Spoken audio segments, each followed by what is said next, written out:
One of the benefits to using an RFID card is if you lose this, all you have to do, you can either do it at your lock or on your Alfred Home Smart app, is you can delete it and it will no longer work.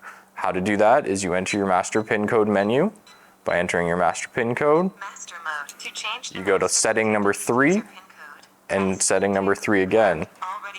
Take your existing card, swipe it, and now this card no longer works. So when you go up to your lock, it will no longer say this credential is active. Verification failed. This works the same way as if you're using third-party RFID cards, which are MyFair classic credentials. You can delete it either way. It's way easier than if you, say, lost a pair of your real keys and had to now call a locksmith to rekey your lock.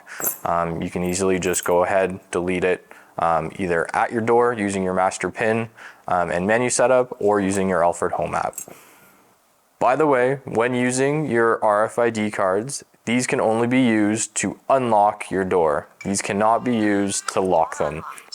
Please follow the other locking methods to lock your door.